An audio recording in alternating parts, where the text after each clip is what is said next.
Hello বন্ধুরা, welcome back to my channel. তো কেমন আছো বন্ধুরা সবাই? আশা করছি সবাই অনেক ভালো আছো।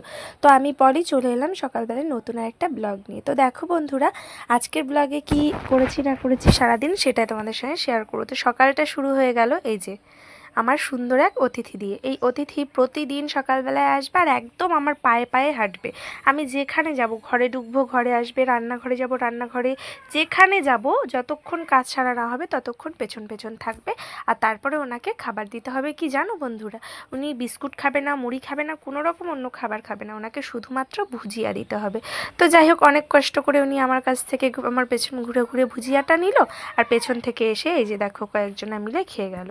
তো দেখো বন্ধুরা, তারপরে করে নিচ্ছি মেয়ের জন্য একটা মিল্কশেক। আর এটা করার জন্য নিয়ে নিয়েছি খোসা ছাড়ানো ছোলা, কাজু বাদাম, পেস্তা বাদাম, একটু চকোস, আর নিয়ে নিয়েছি এখানে মাখনা, 1 গ্লাস দুধ, আর নিয়েছি একটা কলা।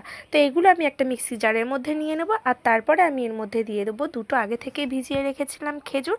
তো খেজুর দুটোকে বীজ ফেলে দিয়ে খেজুর দুটো দিয়ে দিচ্ছি, আর দিয়ে দিচ্ছি একটু আখের গুড়।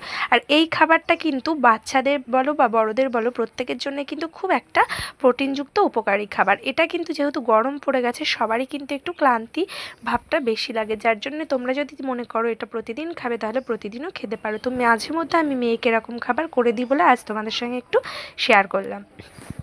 তো এটা খাওয়ার পরে সবার সকালে চাটা খাওয়া হয়ে গেছে। তারপরে আমি করে নিলাম রান্না। রান্না করে নিয়েছিলাম এই যে টক ডাল, আলু চচ্চড়ি, কুমড়ো ভাজা, আলু সেদ্ধ। তো এটা হয়েছিল আজকের রান্না। তো রান্না বান্না সেরে আমরা ঘরে পুজো দিয়ে রেডি হয়ে গেছিলাম, একটু বেরিয়ে পড়েছিলাম আমি আর মা মিলে মেলায়। তো মেলায় কোথাকার মেলায় গিয়েছিলাম বলে দিয়ে, আমরা গিয়েছিলাম অগ্রদ্বীপের মেলায়। ওখানে গোপীনাথ ঠাকুরের মেলা হচ্ছে আর সেখানে আমার শ্বশুরমশাই মেলার দোকান দেয়। তো সেই জন্য বাবা কয়েকদিন থেকে বলছিল একবার এসে ঘুরে যাও, যেহেতু আমি কোনোদিন ওখানে যাইনি মেলা দেখতে। তো মা বললো চলো আজকে আমরা যাব। তো মেয়েকে স্কুলে পাঠিয়ে দিয়েছিলাম, মেয়ে চলে গেছিলো স্কুলে, কারণ প্রচণ্ড গরম, ওকে আমরা নিয়ে যাব না। তারপরে আমি আর শাশুড়ি মা মিলে বেরিয়ে পড়লাম মেলায়। তো দেখো এখানে এলে কি সুন্দর সুন্দর জিনিস, মানে মেলায় এলে মেয়েদের হয়তো এই একটা জিনিস যেটা হয় যে মনে হয় যেটা দেখবো সেটাই কিনবো। আমারও কিন্তু এই ব্যাপারটা হয়, আমি জানি না তোমাদের কার কেমন লাগে, কিন্তু আমার কিন্তু মেলাতে এলে এটা মনে হয় যে কেউ যদি আমাকে একবার পারমিশন দিত যে পলি তোমার কী কী ভালো লাগে তুমি নিয়ে নাও, আমি বোধহয় গোটা মেলাটাকে বাড়িতে নিয়ে হাজির করতাম। তো তারপরে ফাইনালি দর্শন করে নেব এই যে গোপীনাথ ঠাকুরকে। আমি প্রথম দেখছি এই গোপীনাথ ঠাকুরকে, এর আগে আমি দেখিনি এখনও, মানে বিশেষ করে আমাদের এই অগ্রদ্বীপ মেলায়। তারপর প্রচণ্ড ভিড় দেখো মেলার দুদিন পরেও। তারপরে অনেক কষ্টে একটু দর্শন করে নিলাম। এবার আমরা চলে যাচ্ছি যেখানে গোবিন্দ ঘোষের সমাধি করা হয়েছে, তো সেই জায়গাটা। মা আমাকে এই দুপুর রোদেও গোটা মেলাটা কি কেন হয় না হয় সবটা ঘুরিয়ে ঘুরিয়ে দেখাচ্ছিল। তারপরে এক ঝলকে একটু দেখিয়ে দিলাম এই যে আমি হাঁটছি একদম মাথায় ঢাকা টাকা দিয়ে, আর মা যে এভাবে হেঁটে বেড়াচ্ছে। আর এটা হচ্ছে গোপীনাথ ঠাকুরের পুরনো মন্দির, এখানেই শ্রাদ্ধের অনুষ্ঠানটা হয়, যেটা হচ্ছে গোবিন্দ ঘোষের শ্রাদ্ধের অনুষ্ঠানটা আমাদের গোপীনাথ ঠাকুর করে থাকে। তো এটা এখানেই হয়। এই যে দেখো এখানে এখন গোপীনাথ ঠাকুর নেই, কারণ ওনাকে নতুন মন্দিরে নিয়ে যাওয়া হয়েছে। তারপরে আমরা আবার চলে এলাম মেলার দিকে। তো মেলায় এসে এই যে আরও একবার দেখিয়ে দিচ্ছি দেখো কত কি হচ্ছে। রাতে কিন্তু খুব সুন্দর লাগবে লাইটগুলো জ্বললে। তো যাই হোক, রাতে আমরা আসতে পারবো না, অনেকটা দূর হয়ে যাবে, যার জন্যে দিনে দিনে এসে ঘুরে যাচ্ছি। এবার দেখো আমরা বাড়ি যাওয়ার সময় দেখলাম একটা স্টিমার যাচ্ছে, সেটা একটু ক্যামেরাবন্দি করে নিলাম।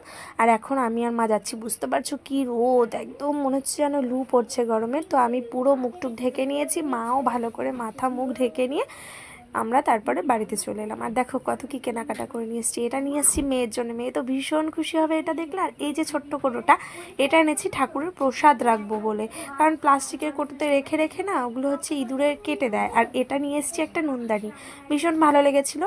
আর অনেক দিন থেকেই ভাবছিলাম যে কয়েকটা প্লেটও নিয়ে নেবো এরকম সবুজ কালারের, যার জন্য আজকে ফাইনালি প্লেটগুলো নিয়ে এলাম। বাবার ভীষণ পছন্দ ছিল বিশেষ করে কলা পাতার প্লেট নেব বলে। তো যাই হোক, তারপর নিয়ে এসেছিলাম একটা বড় ট্রে।